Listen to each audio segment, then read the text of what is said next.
Now let's apply those ideas to an element here. Do you recognize that symbol? Of course, that's going to be gold. And we have our two numbers here. We have our symbol for the element, and we have the two numbers. And let's see which number is which. So the top number is the atomic mass, and the bottom number is the atomic number. The atomic number is always smaller than the atomic mass. The number of protons and electrons would both be 79 because they are equal to the atomic number. What about the number of neutrons? Well, to get them, we have to subtract the atomic mass minus the atomic number. And so we see in this particular gold atom, there are 118 neutrons. Now, what are those three particles? Which one do you think determines the identity of the element?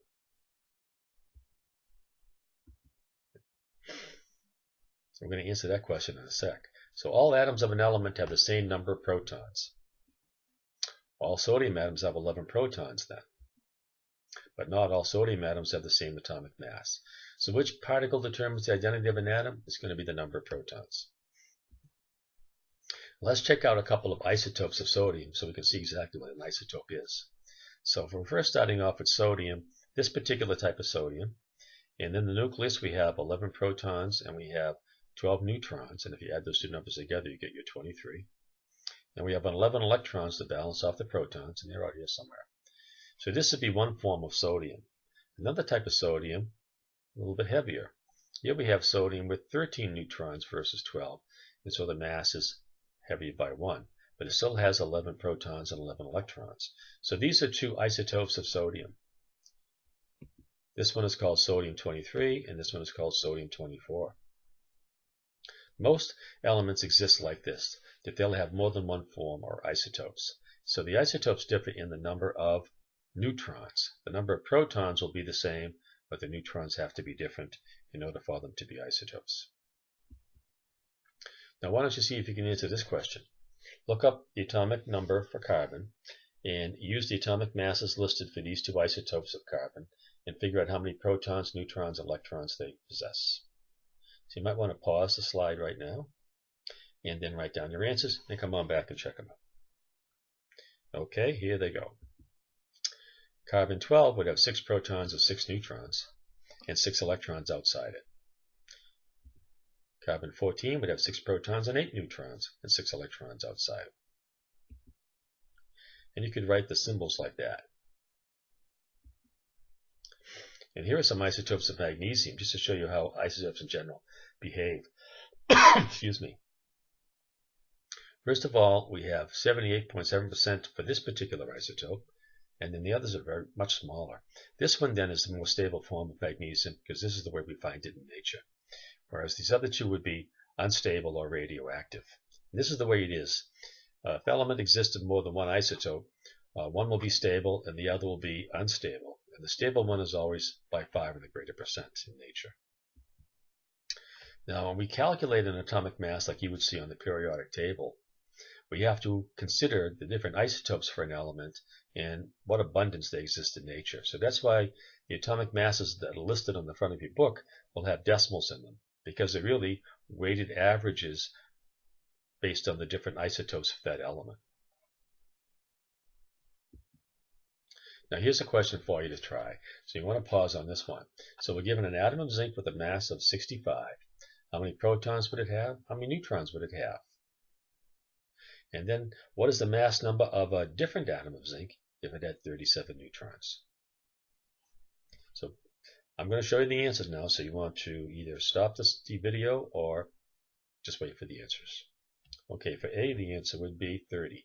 So all zinc atoms have atomic number 30, so that means 30 protons. For B, to get the number of neutrons, we subtract 65 minus 30, we get 35. And for C, what's the mass number of a zinc atom with 37 neutrons? So remember, they all have 30 protons, so we just have to add that. You get 67 for an answer. And here's another one for you to try. 3 elements. Can you fill in the box? And just use your periodic table for that. And here are the answers. And hope you did fine. Now we're going to focus on the electrons. We already talked about the nucleus and protons and neutrons. So how are electrons arranged in an atom? Well, the fellow that handled that question for us was Niels Bohr back around 1915. Bohr thought that maybe the electrons are arranged in rings around the nucleus, just like the planets are arranged around the sun in the solar system. So he said, okay, here's my nucleus. I'm going to put electrons in rings around the nucleus. Now he thought that that first ring, now these rings are also called shells or energy levels. He thought it could hold just 2 electrons, and then it would be filled. And this energy level is the one closest to the nucleus. Now the next energy level further out could hold up to 8 electrons. And then even the third one could hold up to 18. Now in Bohr's model of the atom, electrons have to occupy the lowest energy levels available first. So the first level is filled before the second, and then the second is filled before you go to the third, normally. Now he thought that this model would also answer the question about why elements have similar chemical properties. So let's check out the alkali metals. So these are 3 of the alkali metals. Lithium with 3 protons would have 3 electrons. According to Bohr, 2 in the first energy level, 1 in the second. Sodium with 11 protons, we need 11 electrons.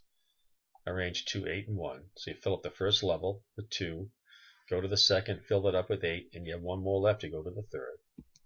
And then we have potassium with 19 protons, 19 electrons. Now the question is, does it have 9 in the third energy level? Remembering that the third level could hold up to 18. Well, according to Bohr thought that in order for elements to have the same chemical properties, they had to have the same number of electrons in their outermost energy level. So this can't be right. So he thought this is the way it has to be. Now you notice period number 2, lithium, 2 energy levels. Sodium, period number 3, 3 energy levels. Potassium, period number 4, 4 energy levels. They all have 1 electron in the outermost energy level. So he called the electrons in the outermost energy level the valence electrons. And he thought this was the key to understanding why elements that are different can have the same chemical properties. Let's check it out with another family. Here we have some of the alkaline earth metals. Beryllium, 4 protons. We arrange like that with the electrons. Magnesium with 12, 2, 8, and 2. And the calcium with 20, 2, 8, 8, 2. So an easy way to get the valence electrons is to use the designation for the A groups. So all the elements in group 2A will have 2 valence electrons. That's what we need to understand how atoms react. Not the inner ones, but just those valence electrons. Unfortunately, the idea doesn't work for all the elements, so later on we needed another theory. But we're still going to use this for our purposes. So this is from the textbook now.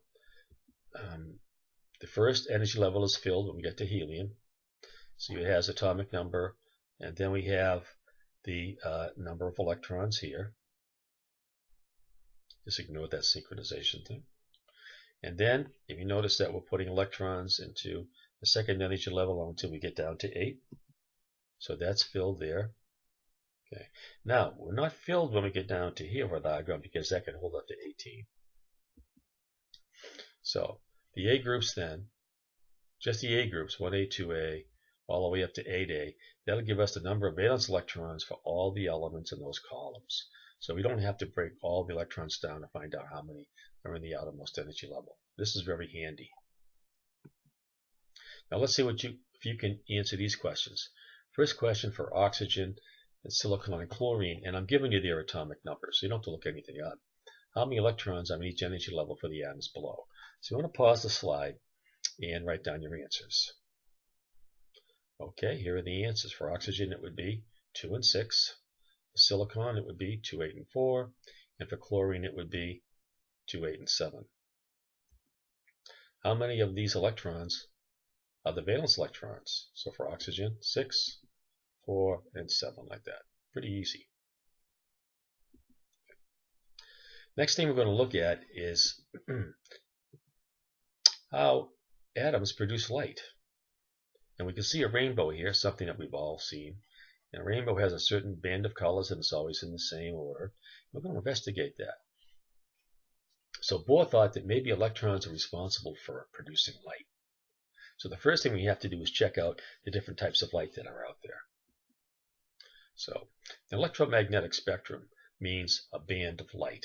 And we have a continuous being all the different types of light or just via visible light. And you can see these waves, the way they've drawn them. So we have different types of light from radio waves, and we have with longer wavelengths. And as we go to the right, the wavelengths get shorter and shorter and shorter. And the energy of the light gets greater and greater and greater. Now, this is the wavelength measured in nanometers, billionths of a meter.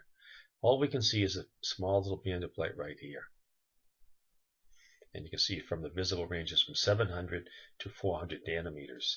So the light to the right of the spectrum here, very highly energetic. It can knock electrons right out of atoms and cause all sorts of chemical reactions. Whereas the energy to the left is not strong enough to do that. So let's see what happens. This is one of the things that Bohr did. If you energize an element, if you heat it high enough, is my arrow. If you heat an element high enough, it'll produce light. Now here's gives us an example of strontium. When you heat up strontium, it gives us a red light. And if you let that red light go through a prism, it actually gets broken up into these lines of color. And these lines of color are called a bright line spectrum. And every element seems to have its own pattern. You see down here they're using barium. All you'd see is a green light. But when that green light goes through the prism, we see all these lines are present. So these are the fingerprints for the elements. And every element has its own unique fingerprint. Now people knew about this back around the time of the Civil War, but they didn't know why or what's going on. And it was Bohr that had to explain it. So this is what Bohr said, that when you energize an element, what's going on is that some of the electrons may absorb that energy and jump to a higher energy level. Now when they do that, that's called the excited state. And electrons don't stay there because they're kind of unstable. Then they will fall back to where they came from and release that energy that they had originally absorbed in the form of light. So an electron can't jump just halfway either. It's got to be a full jump to a new level. So if an electron was to jump to a level higher up than the first, when it falls back to where it came from, it would release light of greater energy. So if you look back on a couple of slides ago, you'd see that red light is lower energy than green light. So Bohr was able to not just predict, but he was able to actually come up with a mathematical formula to predict the energy of the light that was emitted. He was quite a fellow. So atoms produce light by absorbing energy, and then by electrons. If electrons fall back to where they came from, they release the energy in the form of light. Okay. Now this is the last thing we're going to do in the chapter, and that is I'm going to show you how to write electron dot symbols. We need this for bonding, which is coming up in the next chapter. So the electron dot symbol has a symbol for the element, and then with the dots ranged around it to represent the valence electrons. And one thing you want to notice here, that these are for the A groups. The number for the A group, which was the number of valence electrons, is also going to be the number of dots. And you can see how we go along. We have 1 dot, then 2, then 3, and then 4 all by themselves. Once you get 4, you start to pair them up. And gradually get more and more pairs until finally, with the halogens, with the noble gases, they're all paired up. So if I were to start putting dots around my X, I might put 1 dot there, then 1 here, then 1 there, then 1 there, 4 separate dots, and then I start to pair them up until I have all of my dots in 4 pairs. Okay, that is it for the slideshow.